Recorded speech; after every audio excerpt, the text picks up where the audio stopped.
Are you feeling the squeeze in your family's budget? Higher grocery bills, higher electric bills, and higher water bills. No one has been charged with any crimes, but what we've uncovered is evidence public works leaders are still struggling to ferret out the fraud draining all of us.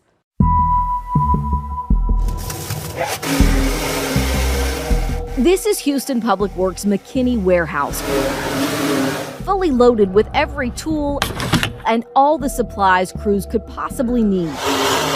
When an employee wants a ratchet, trowel, or a tape measure, they submit a request and drive down to McKinney to load them up. We've got the records that show all of the tools one maintenance manager picked up from this warehouse since 2022. At the same time, he used his city-issued credit card to buy tens of thousands of dollars of the same tools from Home Depot and Lowe's. There was a scheme, a couple of employees that we're aware of, that for a series of years were using a P card to make purchases of tools and then selling those tools on their own and pocketing the money. Where did all those tools go? To the employees. To the employees? Yes, ma'am. But we don't have any of the paperwork. You didn't fill out any of the paperwork. Who are you? My name is Amy Davis. I'm a reporter with Channel 2. Okay. So we just want to know, like... If you want to speak to me, you got to remove the camera. This guy is one of the accused. We're not showing his face because he hasn't been charged with a crime, but we know plenty about him. A city employee since 2016, he worked his way up from utility worker to maintenance manager, earning more than $105,000 a year. And 9 days after we asked Public Works for documents showing all of his card purchases and what he did with the tools he purchased, the city sent him home. They called it relief of duty. This letter, dated September 12th, explains he was not allowed to work, but he would still receive his full pay and benefits while the city investigated the allegations against him.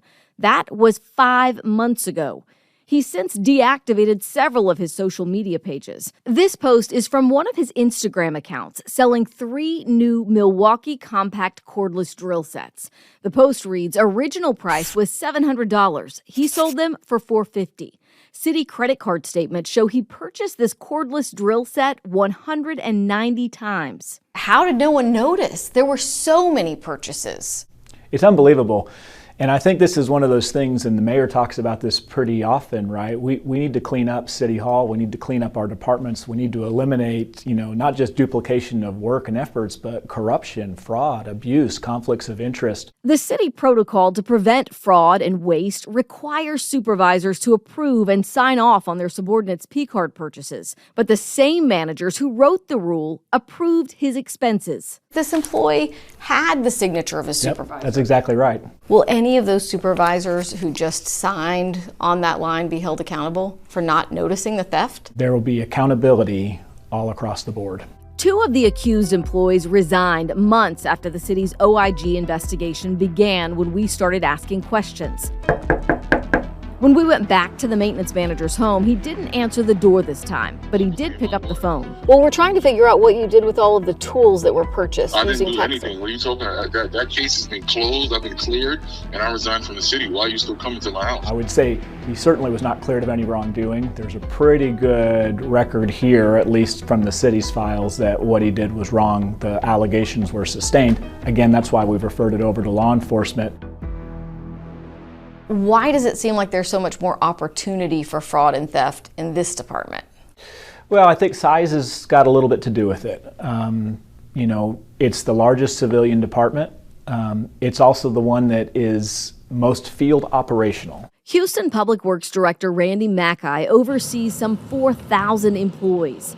It's the largest city department and one of only 2 that hires people with criminal records. We need people to help fill potholes, to dig ditches, to clean lines out, etc. Not glamorous jobs in many instances, but it's a way for some people to get a fresh start. As we backgrounded employees in our investigation of the alleged theft of hundreds of thousands of dollars of tools and equipment, we noticed plenty of criminal convictions among employees with city credit cards.